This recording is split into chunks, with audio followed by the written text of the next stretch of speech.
1 minute to change, and then we continue, all right? Fine with you, hopefully? Okay. We will go on in just a minute. Just give these guys a break. Okay, wir sind jetzt hier, du bist dran, ne? Ja. Okay, kannst du dein Ding schon nehmen, dich da hinstellen, klicken?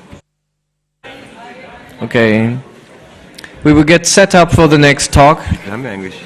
Na, wir haben noch drei. Aber wir haben noch drei. Ist eigentlich zu viel. 10 ist immer der... Ne, wir haben 1, 2, 3, 4. Aber ja, Annie wird da. 10 pro Tag und nicht 11. Da hat sich jemand 11 getan. Ja, ist aber so. Wenn wir es schaffen, ist gut. Ja, siehst du. Let's do it right now.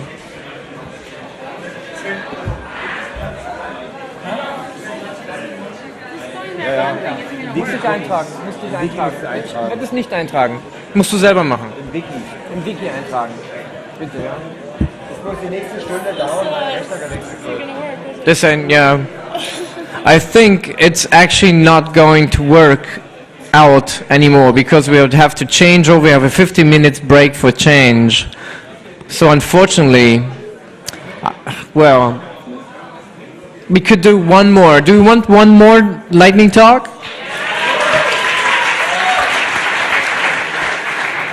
So yes, okay. So it seems to be fairly. We've set up. Again, would you please just move over to this very side? Please stand up one more time. Move over because for the next talks, that will be helpful. Thank you. Bist du soweit? Ja, diesen einen und dann muss gewechselt werden. Sorry, wir machen noch vorne. Hello, hello. Vorne dran. So, okay. While I'm getting set up, I'm going to be talking about this laptop, and I just want to pass it around the room. Yet since I have 5 minutes, that's about 300 seconds. You each have 1 second just to pass it on. If you can literally pass it down the row and all the way around, anyone who wants to look at it in more detail can come upstairs after the talk. Time's up. Just literally just pass it down. Just touch it.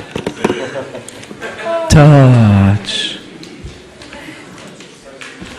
So if you didn't get it, so this very nice $100 computer is just being passed around, and this is your chance to touch it.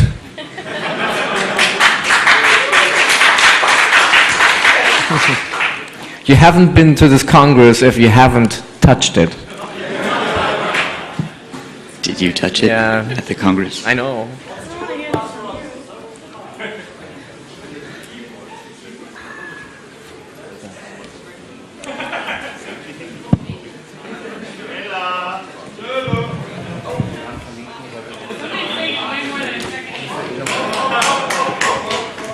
So, right. Last lightning talk for today.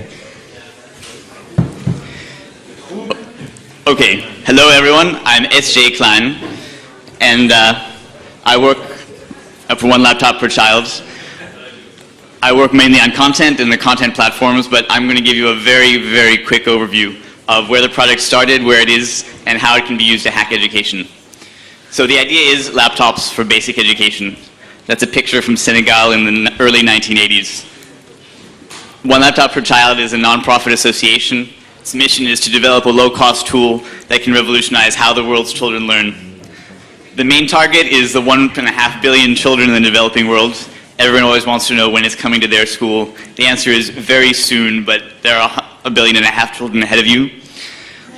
The basic idea is OLPC is a non-profit entity with funding to support non-recurring costs, and the recurring costs will eventually be borne by the communities where the laptops are. It's for tools for education, to let children take home with them, to let them use seamlessly in the rest of their lives. Emphasis is on hackability of every level of the system. I'll get to that in a minute. Scale in every part of deployment and design. Low power, robustness. Target is on the rural developing world because if you can really manage the temperatures and the lack of power in the most rural places, then you can manage the urban cities, no problem. Launch next year is going to be 5 to 10 million laptops as a pilot study. after which, if it's successful, you can move on to the rest of those children. In 2008, there are a number of smaller countries lined up for perhaps 50 to 150 million laptops. The first partners are 5 large, diverse countries. Partners supporting the project include some of these. All of these people are providing funding or in-kind support, and often support in countries throughout the world. The UN and the Inter-American Development Bank have been extremely helpful in dealing with some of the political issues. Some of you may have seen the first prototypes that were rolled out in Tunis in 2005. There's Kofi Annan, then Secretary General. He managed to break off the crank, but the laptop was very graceful, and he really loved the project. He's still rather in love. Here's what the very first prototypes looked like, digitized. Those children are real, but it's not a real image.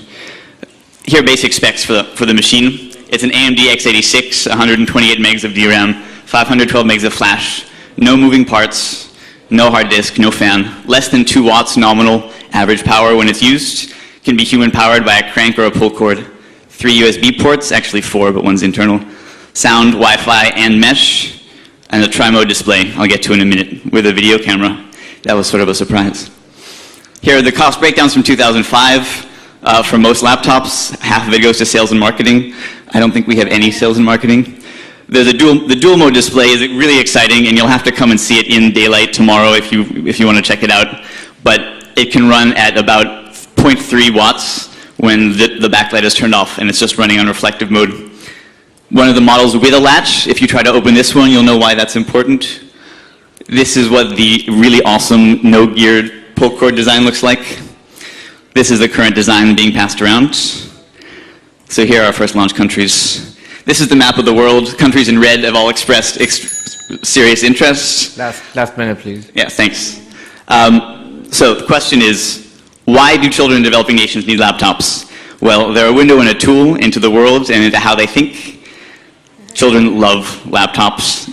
When they know that they own the machine, they hold on to it for dear life and they protect it.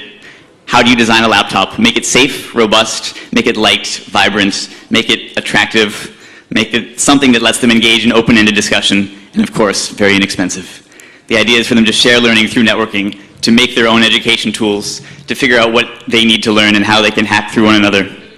We're having a proposal contest running through tomorrow. There's going to be a workshop at 11. If you have great ideas about how you'd use laptops for education, hacking, bootstrapping, developing beauty or art, you can come by. I'm hanging out upstairs on the 2nd floor next to the Wikipedia table, or you can email me anytime.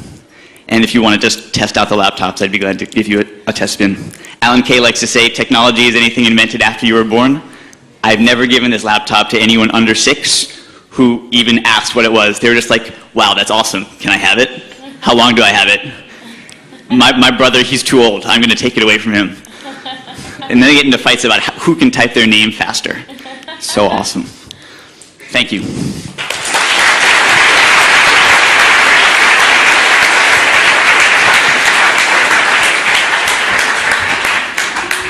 Okay, I take 2. Anyway, thank you for participating. We'll have to end this now. We have the other lightning talks scheduled for today, tomorrow. Please tell the speakers to be here on time, and hopefully we will see you tomorrow again. Thank you for joining.